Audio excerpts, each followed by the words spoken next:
ঘটলো এবং তারপরে আপনাদের ভূমিকা মানে ট্রিটমেন্ট প্রসিডিওর শুরু হলো, কি করলেন, কি দেখলেন?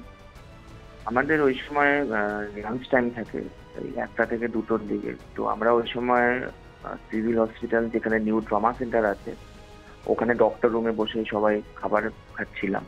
হঠাৎ করে একটা 40 একটা বা 45 নাগাদ একটা হোয়াটসঅ্যাপে আমাদের যে ডাক্তারদের গ্রুপ আছে, পিজিডি দের গ্রুপ, ওখানে একটা ভিডিও আসে যে চারিদিকে পুরো কালো ছায়ার কালো ধোঁয়ার ছায়া, তার সাথে সবাই দৌড়োদৌড়ি করছে।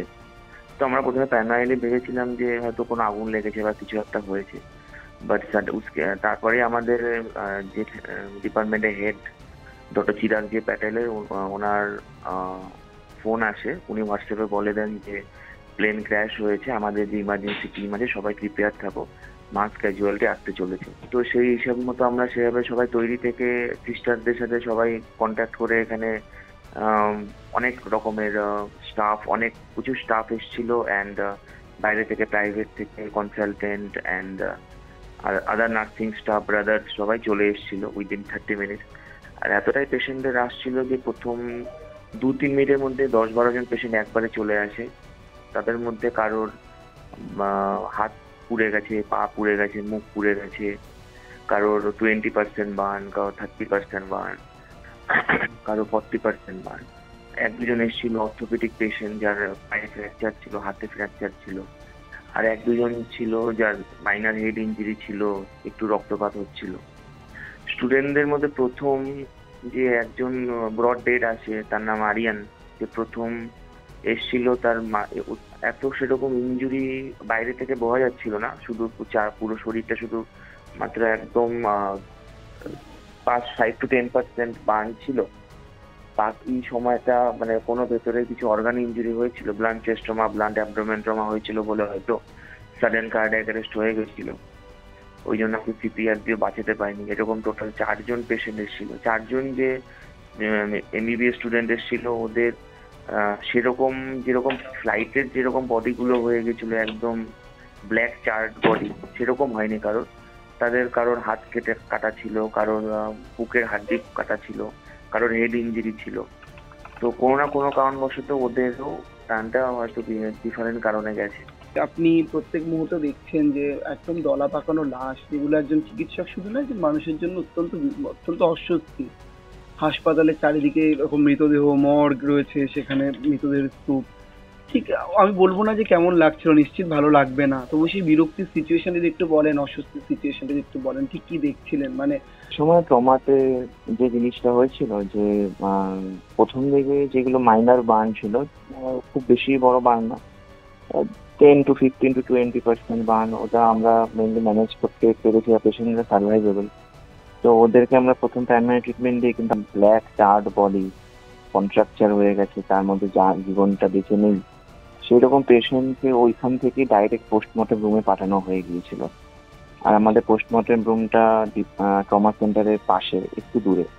প্রথম দিকে 1-2টো বডি এসেছিল, পুরো চেনা যাচ্ছে না, চার্ড বডি, ওদের মধ্যে জীবন বেঁচেই ছিল না। তো কোনো চেষ্টা করেও কিছু করা যায়নি।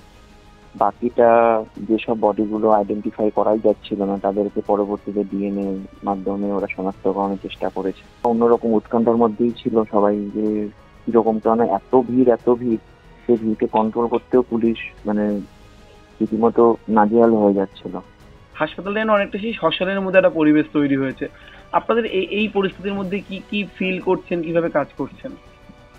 দেখুন, যখন প্লেনটা ক্র্যাশ হওয়ার পরে পরবর্তীতে আমাদের কারোর কোনো ধারণা ছিল না এটা কি কোনো মেকানিক্যাল ত্রুটির জন্য নাকি কোনো জঙ্গি আক্রমণ হয়েছে, কিছুই কেউ জানি না।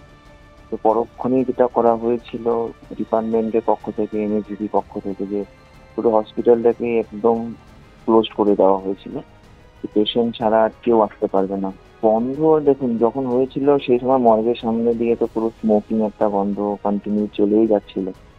তো এটা তো আমাদের আর মানে এত গন্ধ আমাদের সাথে থেকে যায় যে এগুলো এখন আমাদের আর কোনো যায় আসে না, কারণ আমরা অভ্যস্ত হয়ে গেছি এই গন্ধটাকে। বুঝতে পারছেন যে জীবন বাঁচানোটা অত্যন্ত কঠিন, মারা যাবে। পেশেন্ট দেখছেন, নিজেদের কলিগ সতীর্থদের দেখছেন, বিভিন্ন মানুষজনের কান্না। এই সিচুয়েশনটা ঠিক কিভাবে হ্যান্ডেল করছেন একজন চিকিৎসক হিসেবে, বাঙালি চিকিৎসক হিসেবে? দেখুন, প্রথমে যখন পেশেন্ট আসে, আমাদের প্রথমে একজন সিকিউরিটি গার্ড এসেছিল প্রাইমারি বার্নের সাথে, ওই মেসের নিচে সিকিউরিটি গার্ডে ডিউটি করছিল সে। হুম। মানে ওই within a Flick of second একসাথে 10 জন পেশেন্ট এসে যায়। হুম। তো প্রথম সবাই আমাদের মোটামুটি একটু বুঝে উঠতে সময় হচ্ছিল না যে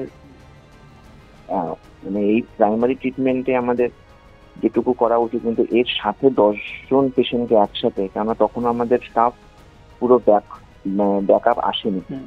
তখন আমরা ট্রায়াল এরিয়াতে 3-4 জনই ছিলাম। হুম। তো রীতিমতো একটু যেগুলো আমরা বইয়ে পড়তে অভ্যস্ত, যে মাস ক্যাজুয়ালিটি, কোনো রকম যখন ক্রাইসিস সিচুয়েশন গুলো কি করে হ্যান্ডেল করতে, ওগুলো বই পড়তে অভ্যস্ত। হুম। কিন্তু সেটাকে প্রাইমারিলি প্র্যাকটিক্যালি দেখে সেটাকে হ্যান্ডেল করতে একটু তো সময় লাগে। 5-10 মিনিটের মধ্যে পুরো ব্যাকআপ টিম চলে এসেছিল সবাই। আমাদের ডিপার্টমেন্ট পুরো, বাকি surgery department, orthopaedic department, plastic surgery, পুরো ডিপার্টমেন্টের সমস্ত অ্যাসোসিয়েট, অ্যাসিস্ট্যান্ট, ডিজিপি সবাই নেমে এসেছিল। হুম। তো তারপরে আমাদের সেরকম কোনো অসুবিধা হয়নি, কিন্তু ইনিশিয়াল 5-10 মিনিট একটু বিমরি হয়ে যাওয়াটাই কি স্বাভাবিক নয়? হুম। আমরা জীবনেও এগুলো দেখে অভ্যস্ত নই। আমাদের জন্য এটা একটা ফার্স্ট এক্সপিরিয়েন্স, যেগুলো বইয়ে পড়েছি সেগুলো প্র্যাকটিক্যালি দেখছি আমরা।